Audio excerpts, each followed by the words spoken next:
All right, in case you're living under a rock and stuff, Kingdom Hearts 4 is indeed real as can be.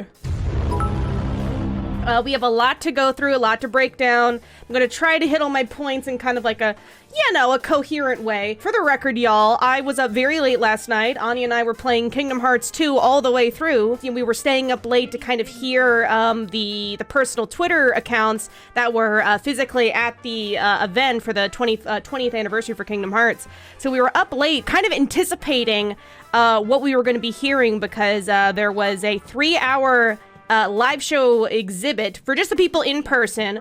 Live tweeting, photos, and videos were completely prohibited, which means we had no idea what was happening in that room for 3 hours. And so for those 3 hours, I went to sleep. And then I was woken up around, 8:37, and surprise!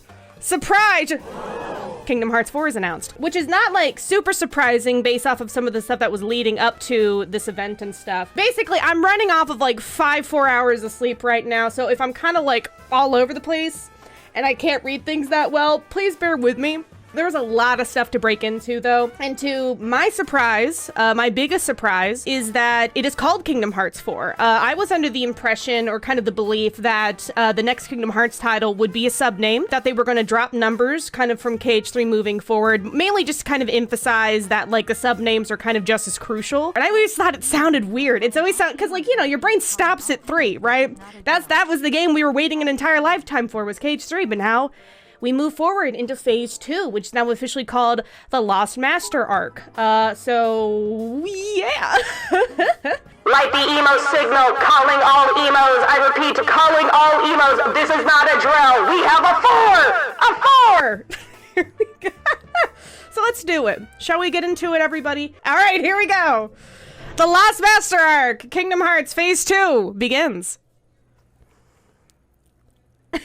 自分が望む結末ではなかったと絶望するのなら他の世界に退場すればいい And this is literally like where the event was physically happening. Like this is incredibly meta for like what they were showing this this trailer in the building where this was happening.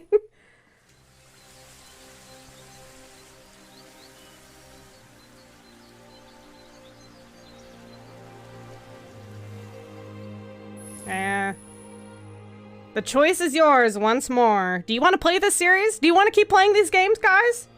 There he is! Yassified Sora! With real, actual, normal-sized shoes and feet! Fucking crazy. And then Zerletzia is alive. And speaking.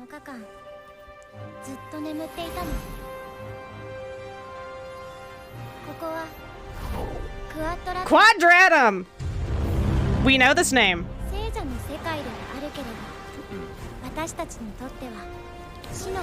It's similar to an afterworld, I suppose.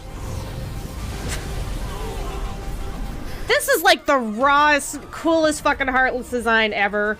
This is, like... I loved this. I absolutely loved this. And this poor motherfucker. Imagine putting this on your insurance claim. Raw as hell. It's just a kaiju, yeah, seriously. There's Sora, going for it. Keyblade in hand. Real-time gameplay. And he's using like the back of the keychain for this. It's not just extending it. It's actually the keychain on the back of the handle.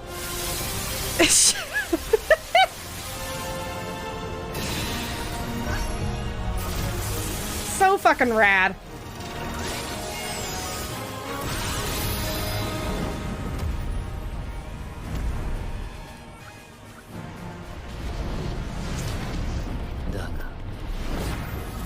And then most likely the Masters of Masters and Lushu.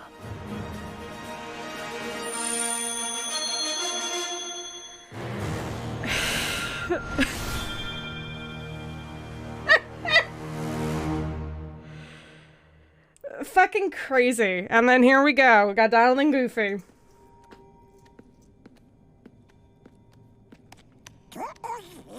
Oh,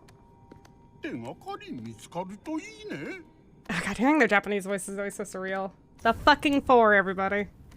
And this is most definitely Hades. It has to be. You can even hear in the inflection of his voice. Ah! Magic in the making! No longer in development, just magic in the making, guys. That is... There we go, and that's the first look ever of Kingdom Hearts 4. More details about Kingdom Hearts 4. KH4 will be revealed much later and will not be present at E3. In fact, we heard that E3 is canceled this year. You know, wamp wamp, rip E3. So of course it won't be showing up there.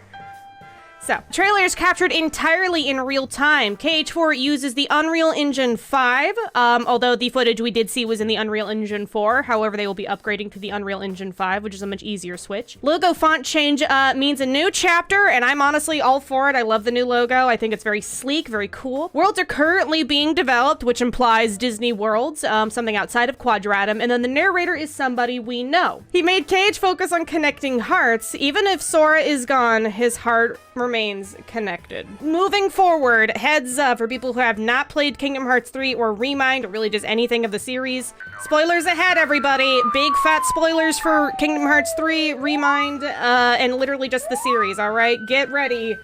We are talking about fucking everything, okay? Let's do it.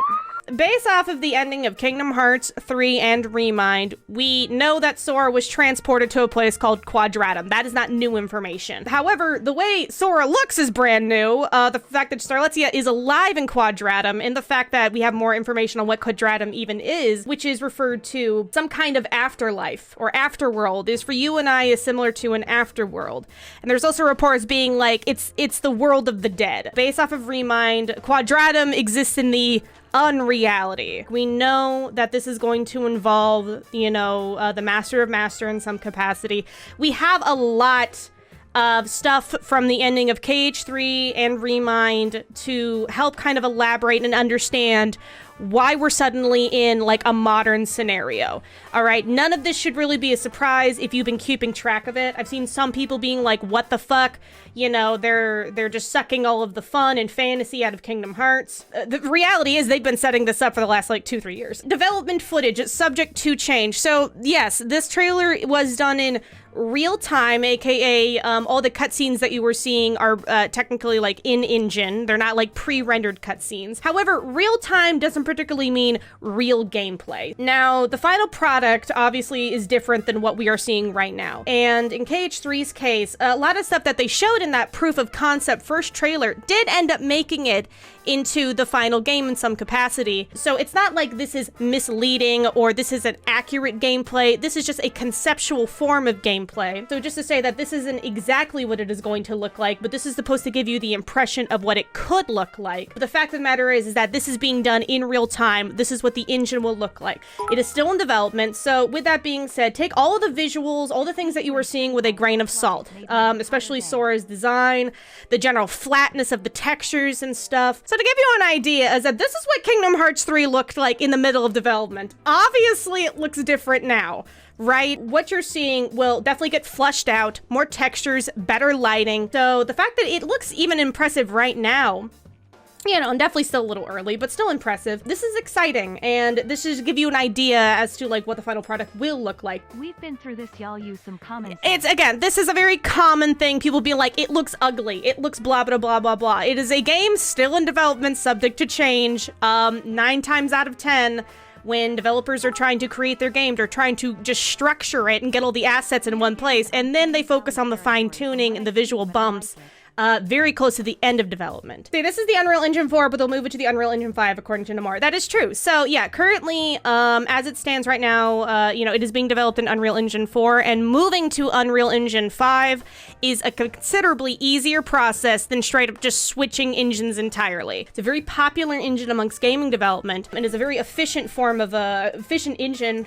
for game design. Final Fantasy VII Remake is made in Unreal Engine 4 as well. And because it's so widely popular, Square Enix is able to outsource a lot of the grunt work, a lot of the asset making, a lot of just things that they need done to outside help instead of having everything done in-house. What I'm trying to say is that the use of Unreal Engine makes the development much faster, much smoother, especially with Kingdom Hearts 3 already existing being the foundation of which this game is being built off of. You can clearly see that in the gameplay. So the jump from Unreal Engine 4 to Unreal Engine 5 is really just a basic upgrade in, you know, like updating your Adobe software. That's how easy it is to implement stuff that made Engine 4 to Engine 5. You just move it over. And 5 has even more flexibility and even more power behind it. The development of this game will go considerably smoother than Kingdom Hearts 3. All right? Just get that across. These kinds of trailer drops are like, you know, it truly is like, who's actually watching all of the Kingdom Hearts content? Because if you were surprised by, oh my god, it's suddenly in like modern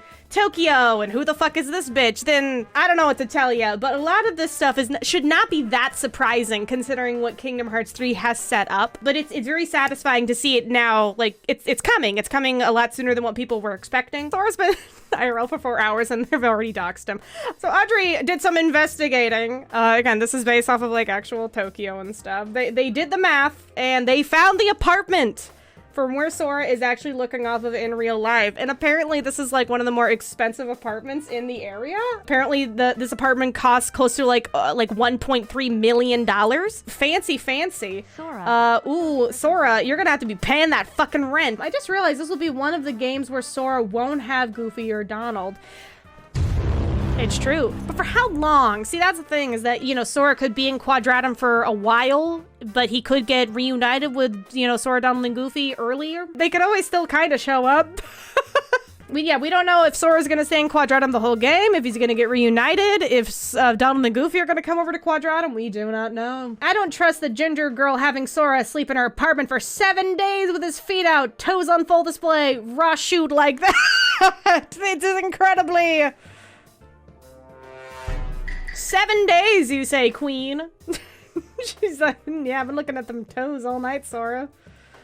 This is so strange. Yeah, there they are. Sora feet. Didn't we see Roxas feet in KH2? That we did, yeah. Again, it's not like feet is a forbidden thing we've never seen in Kingdom Hearts. For fuck's sake, we've seen Sora's nipples.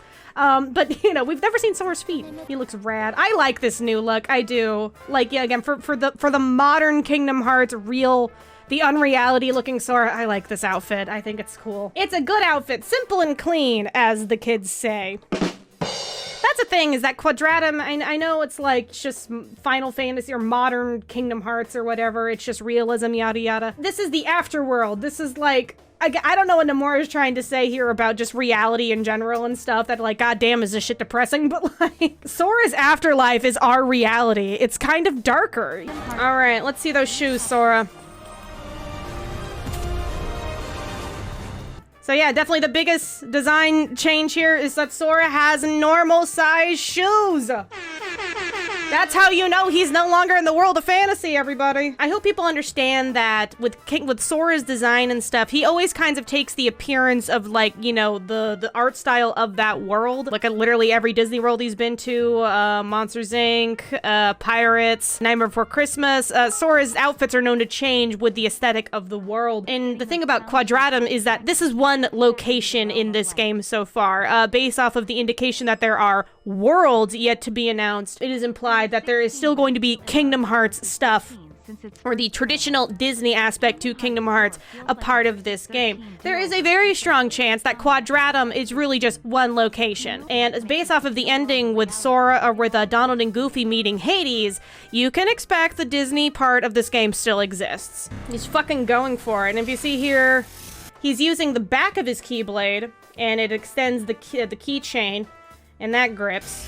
So you can see it right there. It's connected. Whee! And I said there's also a really strong chance that this might just be like the prologue world or like the midpoint. Strong chance that you could teeter between playing as Sora in Quadratum and then playing as Riku and Kairi in, you know, in the Kingdom Hearts universe. So all of this game is being built off of the foundation of Kingdom Hearts 3. And you can see that and kind of like the general flow, the movement, this kind of, you know, flashy spectacle stuff.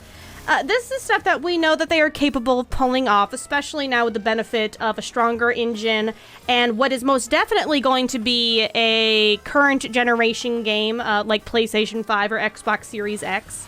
We still don't know if this game will be exclusive or not. I wonder if the UI is a placeholder. Almost definitely. Again, you can expect a lot of the kind of subtle things, the general textures. It is subject to change. This is kind of, again, the bare basic foundation of it. I also want to reiterate to people that we got reports that they were working on the next Kingdom Hearts entry. After Melody of Memory released, Nomura did state that they were already working on the next entry, which is roughly 2 years ago. So this game has been in development for at least 2 years already. I really do like this new font, though. Very clean. Really do showcasing, like, again, the evolution of the series. Here we go. Again, I was surprised that they went with just KH4. I really thought they were going to stick with sub-names moving forward. Talk about how the music during the beginning of the trailer kind of sounds like 15's themes. Nomura said, "You'll take versus 13 out of my cold dead hands." I said this in my Remind review and stuff. The ideas that Nomura had in versus 13 that never came to be in Final Fantasy 15, and there was a fuck ton of them. A lot of them will most likely be incorporated into Kingdom Hearts 4 somehow, and we can already see that. So it's exciting because, you know, Versus 13 was never fully realized. Final Fantasy 15 was really just kind of like a taking the assets of Versus 13 and then reshuffling them in a completely different game with different, like, goals, story, design, all of it. Nomura never fully realized anything in Versus 13. He had no opportunity to. He had, like, an incredibly small development team. All of the resources were being pulled away to fix Final Fantasy 14 and work on Crystal Tools. Please go research Versus 13's development and see what happened there. None of that was Nomura's direct fault. It was all a matter of resource management and just Square Enix financial turmoil. These are ideas he's had on the back burner for years, and he obviously couldn't incorporate them into KH3. He couldn't incorporate them into 7 Remake, so this is it.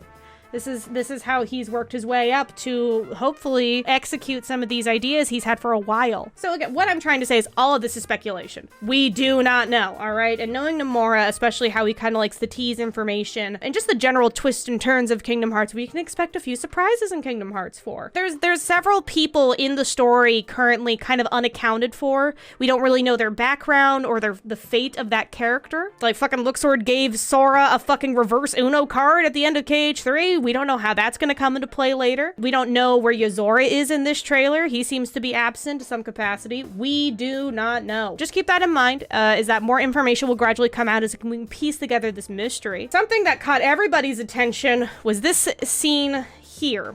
The footprint heard around the world, all right? Right there.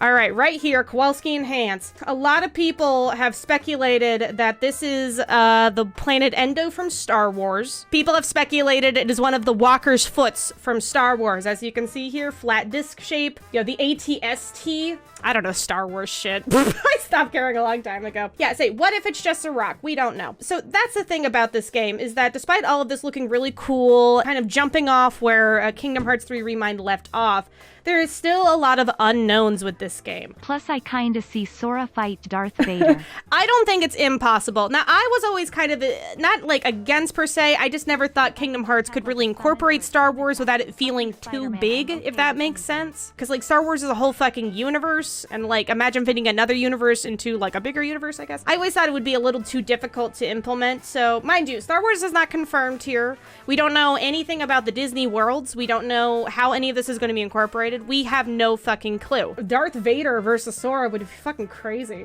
And it's not like Star Wars is like this prestige IP that can never have any ridiculous crossover. Outside of Star Wars, I guess, Disney World speculations, because, you know, yeah, Quadratum is a thing, you know, with Sora being stuck in essentially just like our world. The afterworld. But based off of this ending scene with Donald and Goofy, you know, they're around Hades. And they're probably around Hades just to be like, hey, you know, Sora's dead, kinda. Can you help us out? Disney World, what were we hoping to see from possible Disney Worlds? Treasure Planet, Moana, Encanto? Oh, I sure fucking hope so. Coco would be great. I'm still hoping for Atlantis or Treasure Planet, even Jungle Book, just because that was cut from Birth by Sleep. I guess realistically speaking though, or at least like what's most likely, or at least top picks would be Moana, Coco, Encanto. Turning Red I would absolutely fucking love. Toy Story sequel would be interesting. Good, yeah, decent chance. Brave. Yeah, Brave is also a good choice. Really anything with the new Princess of Heart or whatever. Wally, I would love Wally. That would be really cute. There's a lot of great options. Oh yeah, Wreck-It Ralph is even an option still, just because like he was a summon. Kingdom Hearts 3 definitely, you know, picks some of the more quality Pixar films and stuff, but there's no rule saying they can't use those worlds again. And on top of that, they have such a big pool of fantastic Disney films that they can pull of that really just write themselves. I think, again, Moana and Coco write them fucking selves. They already set themselves up to have, like, you know, really cool worlds, boss fights, all that kind of shit. I feel like Moana would just be a simpler Pirates KH3 world trail, but it's like they have the technology for it already. The benefit of it being an Unreal Engine is that Kingdom Hearts 3 has already laid down the foundation for Kingdom Hearts 4, meaning assets, mechanics, just general kind of world environments. You know, they really went all out for Pirates of the Caribbean, you know, with kind of like the boat mechanics there. Who's to say they can't repurpose that same exact tech and just put a new skin on it, and then there you go, there's your Moana world. Having a stronger foundation in development speeds up development, makes it more efficient, makes it faster, and they don't have to spend as much time making assets for something that they already have. Real talk, y'all, I kind of want to see Cars Sora. I think that would be cursed as shit. I think that would be so funny. What are we thinking for Final Fantasy representation? Well, that's a great question. So, in the case of Final Fantasy rep inside of Kingdom Hearts as a series, Nomura has stated, or at least in Kingdom Hearts 3's development's case, Nomura stated that they didn't really incorporate Final Fantasy characters into KH3 because the original cast of Kingdom Hearts is already very large, and he felt that like juggling that was just going to be too messy, and he wanted to focus more on the original characters rather than including any Final Fantasy stuff. That was at the time of KH3's development. Considering the general backlash of the lack of Final Fantasy characters in KH3, I do wonder if he has kind of reconsidered that approach. Just outright kind of ignoring them or removing them just felt too sudden, felt a little too, like, not in the spirit of things, right? So Nomura had a sound logic for why that was the case for KH3, and if Remind is any indication of something, clearly they took that criticism to heart to incorporate them in Remind. They were kind of an afterthought, let's be real, but, you know, moving forward, they can accommodate for that. So hopefully, at the very least, Sephiroth and Cloud will be making an appearance in KH4. That'd be very nice. What I've always kind of low-key wanted, and God, I hope that's someone, please listen to me, Square Enix. I have so many fun ideas. Have the Final Fantasy 15 boys, all of them, be inside of Kingdom Hearts 4, except they are the same size as the Gullwings in KH2, like they're little fairy versions of themselves. I want to see the Final Fantasy boys drive around in the car like it's a fucking Barbie size, like, convertible, with all the boys being little fairies. I just want that. I just want to see that. Imagine them as a summon, though. That'd be so cool. Yeah, see, that's the thing, is that people like the Final Fantasy characters in Kingdom Hearts, because it's like, again, it's like seeing your favorite actor show up in a movie. It's like, oh, I know that guy, you know? And it's fun to see how they're used. I think Kingdom Hearts 2 is a fantastic example of Auron from Final Fantasy X being featured in the underworld. It makes sense plot-wise for him to be, like, you know, dead. He doesn't really move the plot that much. He's just chilling, and everyone loved it. I think more Final Fantasy in general and Kingdom Hearts is just use them as cameos. Use them in fun ways. Use them in goofy ways. I do think it adds some special spice to Kingdom Hearts, and KH3 lacking it was disappointing to an extent. Here's the thing about Quadratum, too, is that, like, you know, it's, as of now, Sora seems stuck there, but we don't know how KH4 is gonna kind of like happen. We don't know if Sora will escape Quadratum midway through. We don't know if he'll escape at all. We don't know if the Disney aspect is gonna be handled by like Kairi or Riku. I think anything goes in KH4. It is a new arc, new opportunities, new ideas. It's all very exciting. It seems, Kingdom Hearts 4 seems incredibly fresh, if that makes sense. Yeah, even though we're kind of like, you know, I would say quote unquote regressing into realism, but just kind of how we're expanding this universe is very exciting, can have so much potential, and I think we should be excited for the future of Kingdom Hearts. I do. The reception of Remind is anything to go off of. The development team is listening. They are willing to improve. They want to please the fans. And the fans have spoken, and they have a good idea as to like what people want from another title. Kingdom Hearts 4, so far, it has not been stated to be the last game in the series, so past Kingdom Hearts 4 will be another one. It may be another one. This series could go on for another 20 years for all we fucking know. This mystery could constantly expand. It could never officially conclude until, like, you know, Nomura's old and wants to retire. What do we think, guys? Does this look exciting? I'm excited. This is super swell. How I feel like this is going to go in kind of like the grand scheme of things is that in hindsight, hopefully, maybe, and this is wishful thinking, is that Kingdom Hearts 3 in hindsight will kind of be like Kingdom Hearts 1, where rough around the edges, you know, was the foundation of what came later, what comes after. And Kingdom Hearts 4 could well be the Kingdom Hearts 2 of this generation. Strong possibility. View Melody of Memory as Chain of Memories. Kingdom Hearts 3, despite people having its issues, blah, blah, blah, it will hopefully be seen as the basic foundation for what 4 ends up bringing to the table and hopefully expanding upon it, fine-tuning it, and it being the bigger game that people wanted from 3. And especially how KH3 kind of propped itself as not really a concluder, but a bridge. And I hope people see it as that, you know, in the future, especially with 4, hopefully recontextualizing some stuff in 3. So that's the exciting part, is that there is still so much potential in this series. The mystery continues. Man, I don't know. I don't think they're gonna live up to KH2 ever unless some major changes are made. Well, that's the benefit of making a brand new game, is that you can make changes. Crazy concepts, I know. Seriously, view the jump between Kingdom Hearts 1 and KH2. Same engine, massive difference in outcome and just kind of quality. Kingdom Hearts 3 was the first Kingdom Hearts game with that kind of production value created in the Unreal Engine. Now, especially with also Final Fantasy VII Remake, Square Enix has a considerable amount of experience now with the Unreal Engine 4, which means they're not really going to be hindered by development struggles to execute ideas that they want to do. Not to mention, with the beauty of hindsight and the feedback from Kingdom Hearts 3, I can guarantee you, because Square Enix does listen, they will try to avoid, you know, the similar mistakes of Kingdom Hearts 3 that people are very vocal about. Not to diminish what Kingdom Hearts 3 brings to the table, I just hope what I want from 4 is to hopefully give 3 a little bit of a break for not being the conclusive ending that people wanted, if that makes sense. I guess to kind of condense all the information, this is just the general coverage. Trailer engine is in Unreal Engine 4, but Kingdom Hearts 4 will be developed using the new Unreal Engine 5. The logo style has changed because we're done with the Seeker of Darkness saga. Nomura was uncertain on whether to call Vermrex or KH4, but ultimately decided on KH4 due to concerns that the name Vermrex was not connected to Sora. All the footage in this trailer is rendered in real time by the game engine. Again, to highlight this is a possible translation error here, where it's not that Nomura couldn't choose between naming it Vermrex or Kingdom Hearts 4. He wasn't sure if he should do Kingdom Hearts 4 before Vermrex. That is also another interpretation. It's kind of wishy-washy right now. Basically, like, KH4 is either Vermrex or Vermrex has yet to be announced. That's kind of like the implication here. There are, however, these two questions. Several questions regarding Dimmick's true identity sparked among multiple attendees. Otherwise, they just said, well, if I answer them now, I won't be able to draw their true potential. Now will I? There are 2 people whose identities are not yet known in the organization, all of which will be revealed in the future.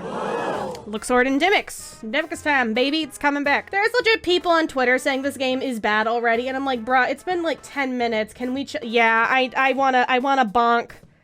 I'm gonna bonk people. I don't think we should discount a game for the first, like, I don't know, 2-minute trailer that we've seen for the first time. And I don't particularly care for the people that are already like, we're gonna see this game in like 50 fucking years, or can't wait to play, you know, Kingdom Hearts 4 when I'm 70, you know, that kind of stuff. I'm so tired of it, honestly. It's not funny. It's nothing. It's literally just regurgitation of stuff that people don't understand. In general, it takes about 3 to 5 years to make like an actual AAA game. What we understand about Kingdom Hearts 4 is that it has most likely been in development for already 2 years, not with already some pre-production planning beforehand. The rough estimate is for what the release of this is, and what I think will most likely happen, is sometime in 2024, which is 2 years away. I want to reiterate, too, is that Final Fantasy 15 and Kingdom Hearts 3's long development time, or development hell, if you will, that was an outlier. It was an anomaly. It is not the norm for their development cycles, okay? Especially now that they've streamlined a lot of development with Unreal. Didn't they almost start from zero after changing engine for KH3's development? Yes, that's literally what they had to do. To people who don't understand how game engines work or anything like that, it is incredibly crucial to the general flow of your development. Kingdom Hearts 3 originally was developed on Luminous engines, which at the time of development was not even a complete engine, which was an in-house engine created by Square Enix, and is actually being used for Forspoken, and was the engine that Final Fantasy 15 was built off of. In 2014, Kingdom Hearts 3 made the decision to move development from Luminous engine to Unreal 4, which was a very crucial decision in its development, but definitely set back the time. So KH3 was announced in 2013. It was admittedly announced too early. The game was in development with Luminous engines for about a year and a half. In about 2014, that's when they made the decision to switch. So Kingdom Hearts 3's development had to restart essentially in 2014. So people joking that the one Kingdom Hearts game that took about 6 years, from announcement to release, that is an outlier. It is not how these games are normally developed, okay? So please, shut the fuck up. I might look stupid for saying it's coming out sooner than expected. With COVID, that kind of taught us that, anything's really capable of being delayed. I'm not gonna bet my life savings on 2024, but I'm confident in 2024. Out of all the people in the world that want to shake the I can't deliver a game on time, kind of misconception, Nomura wants to get rid of that too. The man hears things, okay? And Square Enix has also heard things. No one wants to get rid of the long development thing more than Nomura. I can promise you. On top of that, Nomura is no longer the head director of Final Fantasy VII Remake. He has now been moved to creative director, a less demanding position for micromanagement. It's strictly a creative role for ideas, which is what Nomura is really good at. Which means, as it stands right now, Kingdom Hearts is really the only game he's directing. He's not being split between two massive projects anymore. God bless. He's got his fingers in other stuff, producer, character designer, you name it, but as directors go, this Kingdom Hearts is what he's directing. Everything else is he's helping with. Gotcha. I'm so sick of this. It's gonna take 20 years till we see the next Kingdom Hearts title. Like, where was that sentiment when Melody of Memory was announced? Oh, nowhere. We've already had another Kingdom Hearts game after KH3. It's just a tired joke. It's a tired joke. And you're not funny. Consider this a heated gamer moment, but I'm just like, one man does not a game make.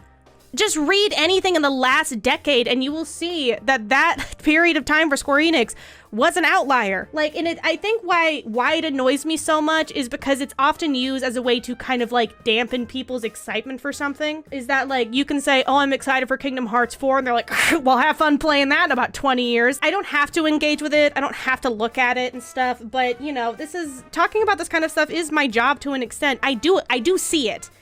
And I'm tired of it, and I'm just, you're getting bonked if you start saying it around me. I want to stop caring about it because it really doesn't matter what fucking random comment sections have to say about the video game, because it's gonna release with or without you. It's tiresome to the point of being painful. It does kind of kill the mood.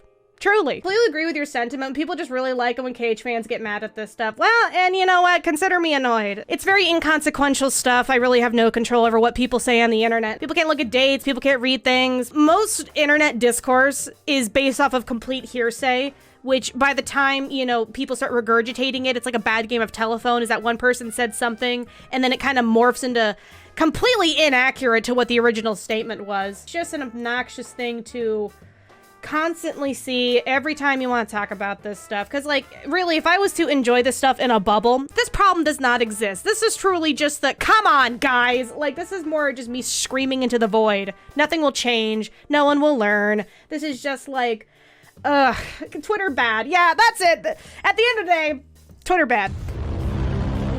We figured it out, y'all. Could it be possible that they have been keeping things under wraps as they could possibly bring out KH4 in 2023 so that fans would stop being impatient? Almost definitely, Bulba. In fact, Square Enix in general, their entire marketing strategy has drastically changed. They've gone about it now where they don't really announce a project until about, I don't know, max 3 years until release. They've gotten a lot better with that. They've learned their lesson, guys. The memes have proven it. They've learned their lesson. They don't want to announce games too early now. Thank God they're doing this, is that when they announce it, they have something to show. They have actual gameplay. Final Fantasy 16, the first time we ever saw that, people were complaining that it looks unfinished, it looks half-baked.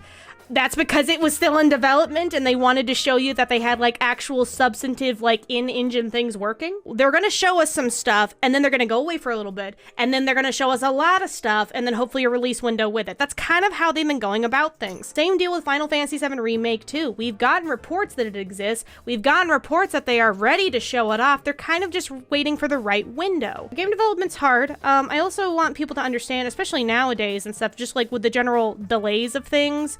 At this point, a game being delayed is really no indication of if it's in trouble or not. Truly, every game gets delayed at this point. So even if we get like a proper window, there's still a chance it gets delayed. For fuck's sake, Elden Ring got delayed by like a month. It is not really an indicator on the quality of the game anymore at all. It's annoying, but anyways, hype for KH4. Let's go.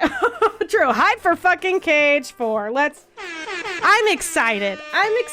This is great. One thing I am very happy that I ended up predicting is that I said that there was 2 games in development, you know, before we heard all of this, and I was correct. Missing Link scares the crap out of me because I know it's gonna have more lore behind a mobile game. So let's get into the mobile game, shall we? Let's move on to topic. The repetitive joke about Kingdom Hearts that is relatively true is the fact that they do kind of shoehorn important lore into just kind of random things. So on top of Kingdom Hearts 4 being announced, we also got Kingdom Hearts new mobile game, Missing Link. Here's the thing, is that I'm not a big fan of mobile games. Most people I wouldn't say most people, but like, yeah, the West in general is not nearly as enthusiastic about mobile games as kind of the Eastern audiences. That's why you see a lot of them happening with like, you know, just Square Enix in general pumping out mobile games. I'm not a big fan of Union being as important as it is still being trapped on a mobile game, especially a mobile game that is now offline. Never mind, people, it kind of sucks. As mobile games go, because it's going to exist whether we want it to or not, this is the kind of production value I wanted from a mobile game. I mean, phones nowadays are pretty powerful. You know, you can pull off some pretty cool shit. Obviously, this is easily the best looking mobile game we've seen so far. I'm hoping they adapt the Union stuff into Missing Link because it looks a lot more fun. I agree. That's the thing about Union is that, like, I love the plot. I love what it's set up, and I love what it's kind of how it's expanded the Kingdom Hearts universe. I hate how it's treated. I hate the fact that it's, again, the production value. It's not strong enough to be intriguing to people that don't particularly care about mobile games. And on top of that, like, it's offline right now. The only way to really consume this story is either through, like, you know, fan videos or just booting up the theater mode on your phone. Missing Link is here to answer all of those questions that we've had about what's happening in Union. Like, all of it, apparently. We have light and darkness, dreams and distortion, and remembered and the forgotten. Those little goody two-shoes, little fucking hall monitor looking ass.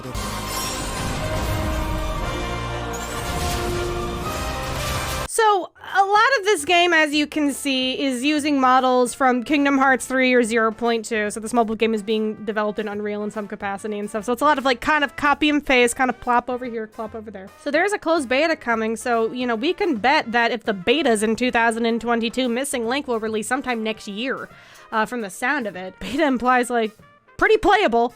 So let's get some more information on Missing Link. All right, Link information from the anniversary event. Keyword Scarlet Column. Founding Father Ephemer. What a Chad. Keyblade wielders of the Secret Society. Oh my god.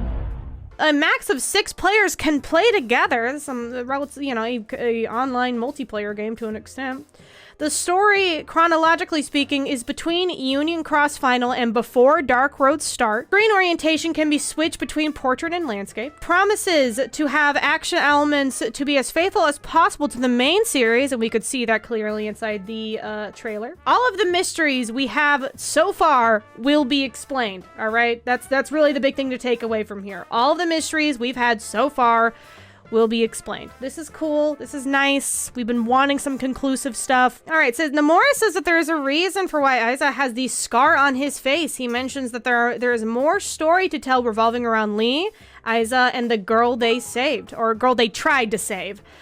He hopes everyone can look forward to it, so we can expect just open-ended things that were not tied up in the Kingdom Hearts universe, kind of like the fate of Scala, you know, what the fuck is Subject X? We still don't have concrete answers on these things, so these will hopefully be expanded upon in Missing Link. The ending of Union, a lot of people really liked, but it did leave open some, you know, unanswered questions along with Kingdom Hearts 3. There's some great theories, you know, some good ideas, but we still don't know exactly. The biggest mystery of them all. What's in the box?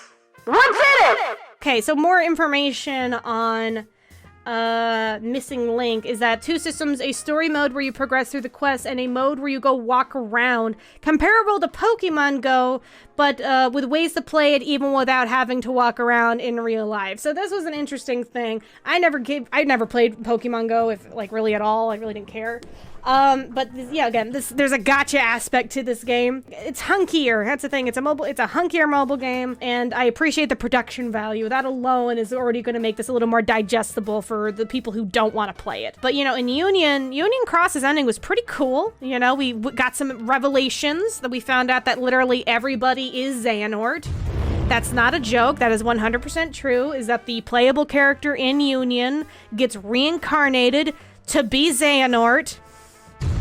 100% true. And on top of that, we also found out that all of the Dream Eaters are dead children. Or sleeping children, rather. Excuse me, Dream Eaters are what? Yeah, so it is revealed at the end of Kingdom Hearts Union, and you can go watch this for yourself. This has been around for several months now. What happened to all the Keyblade wielders in the Union story? Their world got destroyed, and you had a choice between going into like kind of, you know, coma stasis sleep, where you get cocooned by your Dream Eater so you can exist in the realm of sleep, you know, because their world got fucking blown up. Or you can choose not to go to sleep and get reincarnated as a new heart, which is what the player character ended up doing. He or she got reincarnated into Xehanort. But the rest of the Keyblade wielders got turned into Dream Eaters. They are literally incapacitated children in their little sleep cocoons. The Dream Eaters are keeping them safe. And the more increasing in his unhingedness. So technically, all of the Dream Eaters in Dream Drop Distance are dead children. And this hits even harder in retrospect. So as we know, Ventus is a core character in Kingdom Hearts Union. And based off the ending of Union, he basically like got teleported into time and shit. This is how the Nomura is planning ahead to a certain degree. He's just planning really ahead sometimes. And it's hard to see exactly where it's going until we get to that point, right? This is the ending of DDD. This is before we knew anything about the actual truth of the Dream Eaters. There! It's a little fucked up in hindsight. I'm emo.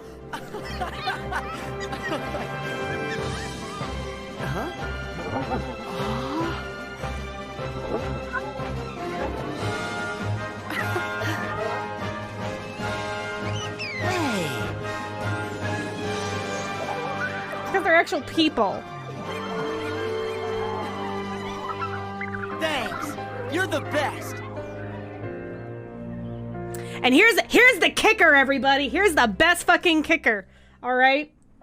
This is years before Union ended. Why would it suddenly cut to Ventus sleeping in Castle Oblivion? And he's smiling because he's reconnecting with his old Union buddies. So I'm just saying. Sometimes it don't make sense until it do. That's how you set up a story. Yeah, so, you know, the setup is there and the payoff is coming. What does Nomura's storyboard look like? I don't know, but he's got an idea. Like, even if it's not like concrete on paper or whatever and stuff, like, you know, most people, especially if they know that their series is going to continue for several years later down the line, he's got an overarching plot in mind. This is just one example. There's several other instances of this. I mean, for fuck's sake, you know, in Kingdom Hearts 2 even, Xigbar mentions you aren't half the heroes the others were. That's already alluding to stuff. I mean, there's so many moments like this where Kingdom Hearts clearly has an idea of where it's going and like what its end game is. It's just there's a lot of setup, but there's also a lot of payoff. And I think that's why for people who are looking very closely, a lot of this stuff is incredibly satisfying. A lot of this is very intriguing and builds to the mystery. For the people who are very kind of disengaged from the plot, they don't notice these moments. They don't really put two and two together with these smaller things. And while there's nothing wrong with that, while there is nothing wrong with passively enjoying Kingdom Hearts just kind of as a spectacle, as a game, and kind of just halfway engaging with the plot and stuff, it is rewarding you for really, really paying attention. And I hope people understand that just because you don't see the connection doesn't mean there isn't one. So I don't want this to come off as me saying like, oh, you didn't consume all of the Kingdom Hearts information, therefore you're a bad fan and you don't know what you're doing. You know, the series is very long. The information is spread out in a lot of places. But for the super fans, for the people who are paying really close attention, for the people who are really engaging in all of it, there is a reward there. Your questions are not going to go unanswered. The series is not above criticism. It's got its problem. It's got its flubs. It's got its weird moments. It's got its, again, convoluted, like, information dumping in random places. It's hard to keep track of all of this. I will admit. It is 20 years of Kingdom Hearts nonsense, everybody, but it is continuing. And I really recommend, if you want to be really, like, in on these kind of really particular moments of the setup and the payoff, please look deep into it. When it clicks, and God is it satisfying when Kingdom Hearts pays off. All right, more information about Kingdom Hearts 4 will only come at a later date, way after E3's period, so basically, we probably won't hear anything about the game until the winter of this year, if not maybe next year. So it might go a little quiet for a while. Understandable. What they showed off is hunky. I can ride off of this for a while. Miss Teach, what do we think of this? Oh God, RJ, what are you about to send me?